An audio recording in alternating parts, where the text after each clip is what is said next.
The sun had barely risen when I stepped onto my porch, coffee in hand, ready for what I thought would be a peaceful morning.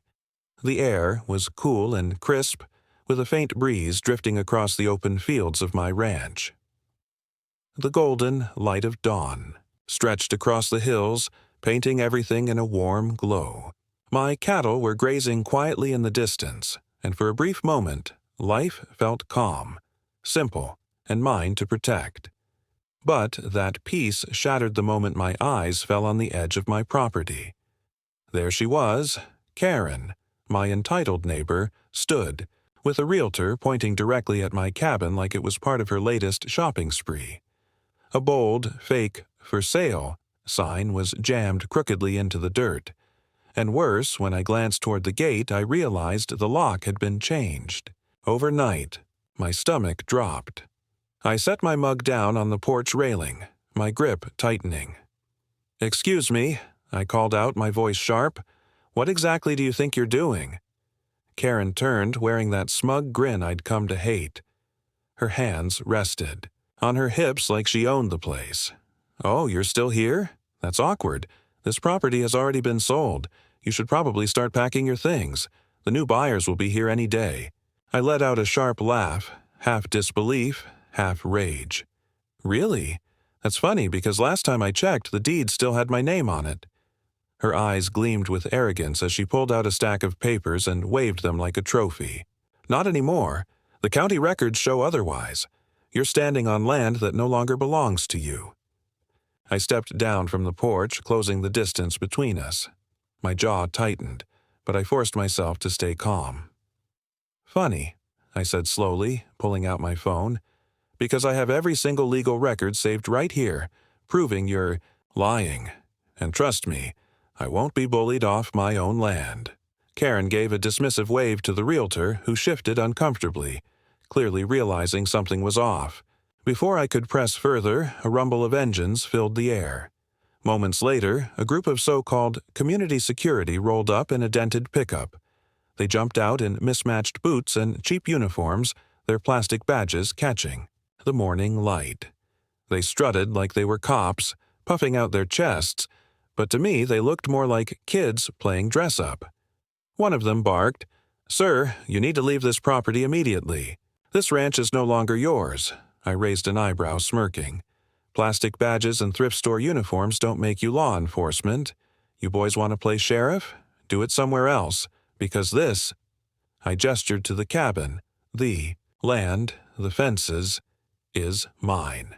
Karen crossed her arms, her smirk returning. "You're just wasting your breath. The law is on my side." "Then let's test that theory," I shot back, already dialing, "because the real sheriff is about to get involved." Within minutes, the sound of sirens pierced the morning calm. 2 county patrol cars pulled up, lights flashing. Real deputies stepped out, their hands resting on actual service weapons. Karen's confidence wavered for just a second, but she quickly masked it, striding forward like nothing was wrong. "This man is trespassing," she shouted. "Arrest him immediately. He's refusing to leave the new owner's land." The sheriff, a seasoned man with gray at his temples and a gaze that could cut glass, raised an eyebrow. "On his own land?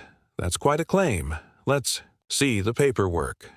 Karen rushed to hand him her forged documents, her voice dripping with false sweetness.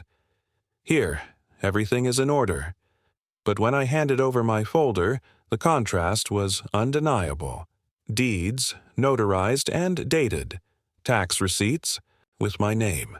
Surveillance footage showing Karen breaking into my property and changing the locks. The sheriff scanned through it all, his face unreadable. Then he turned to Karen.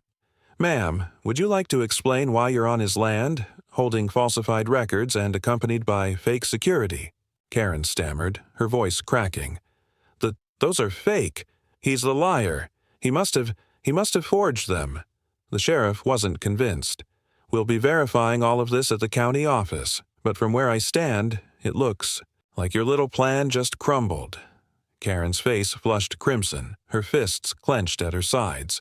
But she wasn't done, not by a long shot. A week later, I learned she'd filed a lawsuit, claiming ownership of my ranch. If she couldn't intimidate me off the land, she'd try to bury me in court. The courthouse was buzzing with whispers the morning of the trial.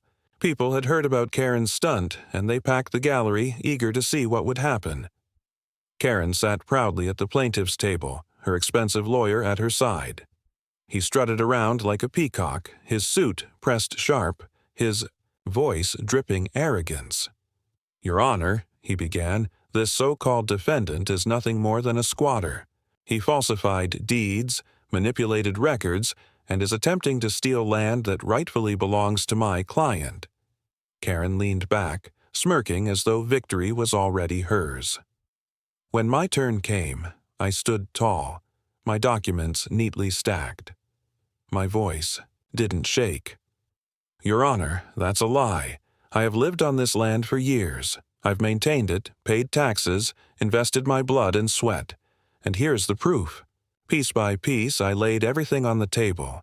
The original deed, the notarized signatures, the county tax records, the footage of Karen tampering with my property." The gallery leaned forward, whispering as the evidence piled up. Karen's smirk faltered. Still, she tried one last desperate move. She called a witness, a man she claimed was the real buyer of my ranch.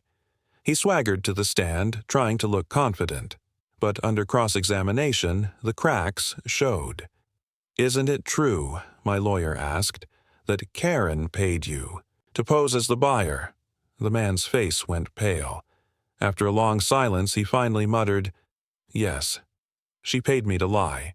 The courtroom erupted in gasps. Karen's jaw dropped. The judge slammed his gavel. "Order. I've heard enough. This case is dismissed. Ownership remains with the defendant.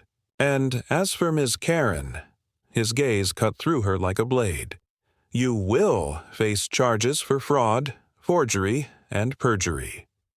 The gavel struck again, echoing like thunder. Karen's face drained of color. For the first time, the self-proclaimed queen of the neighborhood had lost. Walking out of that courthouse, I felt lighter, like a storm cloud had finally lifted.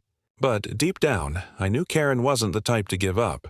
People like her rarely do, so I took no chances. Back at the ranch, I upgraded my security. State-of-the-art cameras, reinforced gates, motion sensors across every inch of my property.